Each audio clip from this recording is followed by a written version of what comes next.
Hi guys, welcome to part 3 of your third XCode programming tutorial, a continuation of UI objects, and today we are looking at segmented controls, which are these things. You've probably seen them a lot before. You might have even seen them looking like this instead, but that's what a segmented control is, and we're going to be learning how to use them. I'm going to clarify 2 points before we continue regarding the tutorials. The first thing is, a lot of you have been writing in asking for various UI object tutorials, and I will get to them all, I promise. I'll go through every single one of them eventually.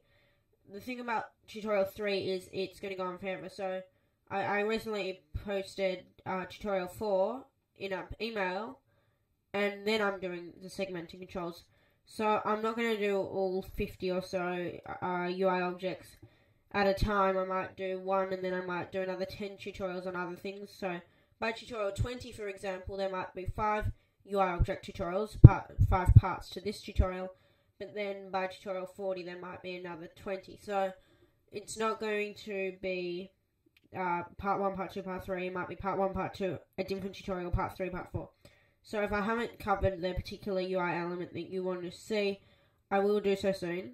I'm choosing which one to do, partly based on which ones I think will be most relevant to you, and partly based on which ones you guys are asking for. So if you personally have a preference to what you want to learn about, which UI object, let me know at 99centsappdevelopment.com. Get in touch or comment on this video. Preferably go to the website, link in the description.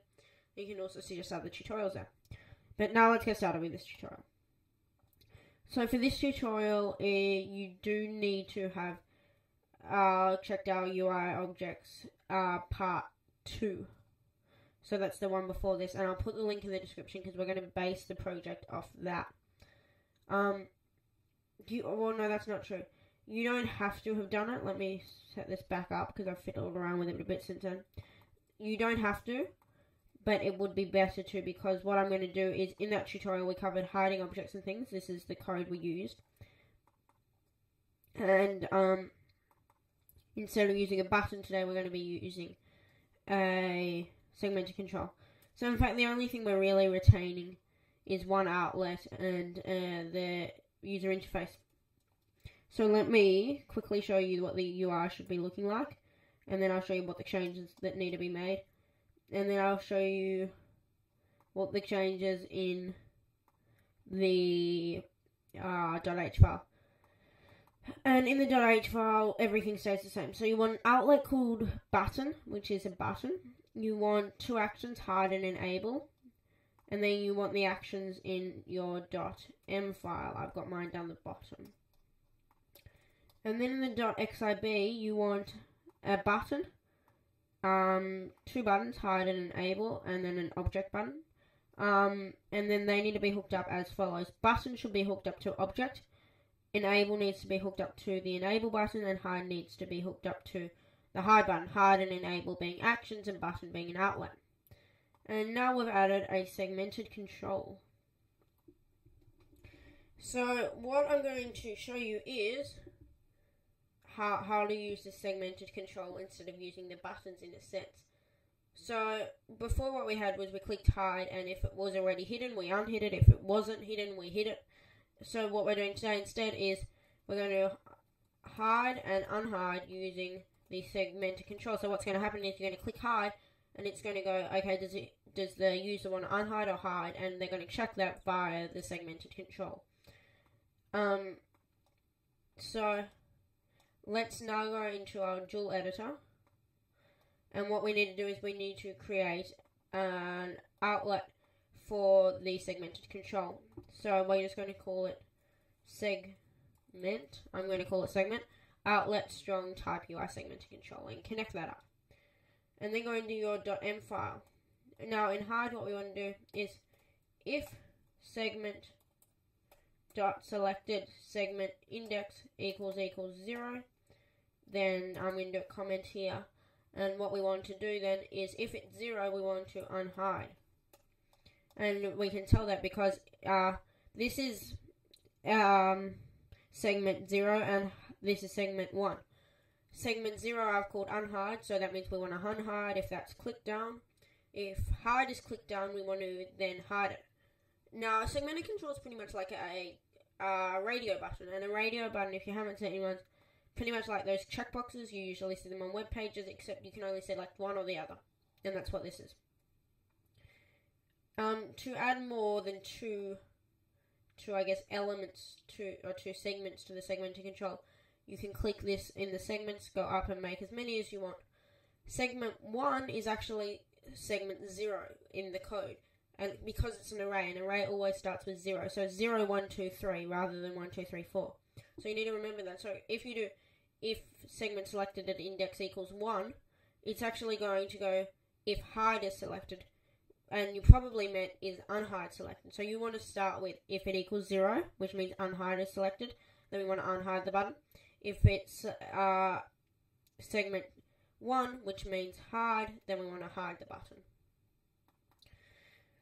So go back into your .m and let's add that code. So to unhide it, so if it's 0, then we want to unhide it. So then it's simply, like we did in our previous tutorial, button.hidden equals no, because we want to unhide. And then else if, and I'm not going to do an else action here for an error like we did in our last tutorial, because that was more to do with hiding, and since this isn't a hiding objects tutorial, I won't do that. And then segment.selected segment index, and that just means which segment is selected, equals 1. Then we want button.hidden equals yes. I'm not going to hook up an enable because that's the same thing except you're enabling rather than hiding. So right now the object is not hidden. So if I've got unhide selected and I click hide, nothing's going to happen because what I'm saying is I want you to unhide the object. Well, it is unhidden. There's nothing more you can do. If I put it on, if I select the segment hide and click hide, it's going to hide it. I can keep clicking, but because I've still got hide selected, it's going to keep hiding it. And if I click unhide now and then click hide, it's going to show it again. So really, we should be changing the name of that button to toggle. Well, no, we want it to keep hide. Now, I'm going to delete the enable button. And I'm going to change the name of this button because we're going to change what it does now. Now, we're going to call it toggle. And instead of changing unhide or hide, we're going to toggle whether this one's selected or this side is selected programmatically. So delete the code we've got inside our hide method, and we're going to change it to no, don't actually. Keep the code, but change what's inside the if statement. So empty the if statement. And if selected segment index equals 0, then segment.selected segment index equals 1. And you'll notice the only difference there is the number of equal signs. Here we're checking, and if the selected one's 0 and we want to toggle it, then we want it to be 1 instead. So then we're saying we'll set the selected index to 1. And then we can do the same here. If it's 2, then we want to set it to, if it's 1, sorry, we want to set it to 2. That's to 0. Equals 0. And if we run that now and I click toggle, it should switch between the two. So as you can see, it's switching between which one is highlighted, selected, the selected segment index, just by clicking toggle, so I don't even have to use this segmented control.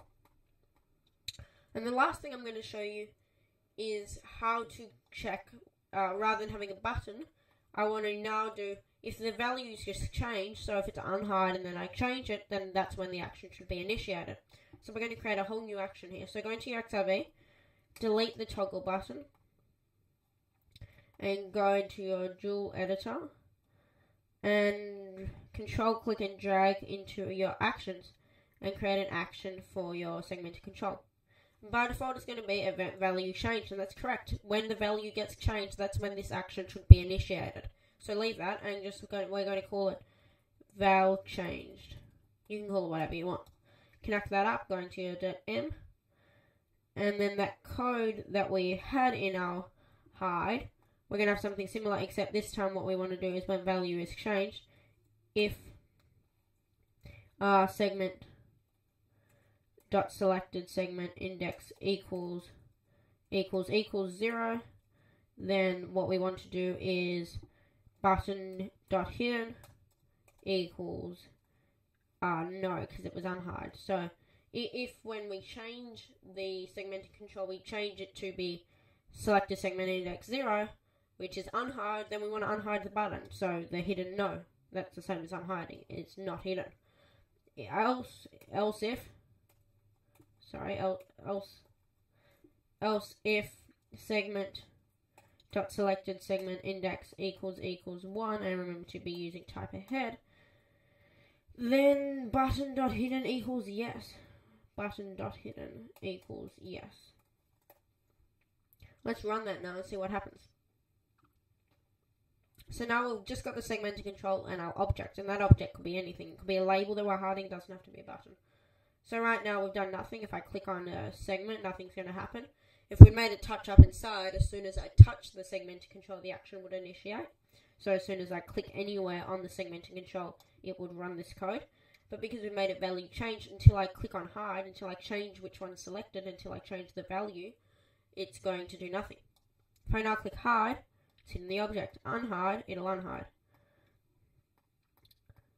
So what it's doing is when I click hide, it's going, okay, the value is being changed, let's run this method, and then we're going, well, if it's selected segment index 1, and this is 1, this one here, then we want to hide the button, so we've hidden the button. And then I'm going to change the value again. We need to run this code again, and this time it equals 0, so we want to make the button.hidden equal no. We want to hide it. So that's how you use the segmented control. That's pretty much all there is to it.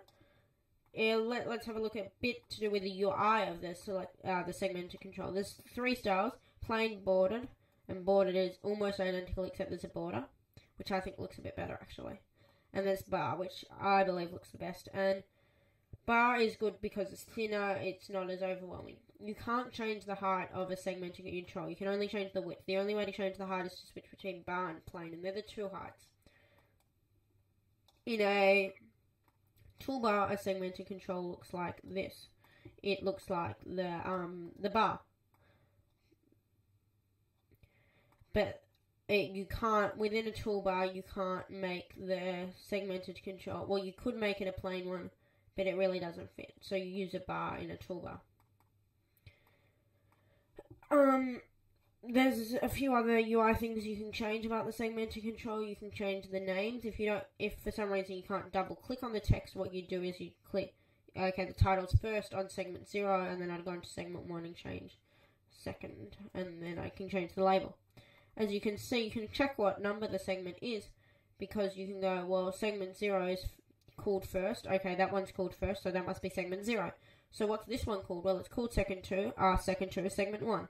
So if you really just can't work out the values, that's how you would do it.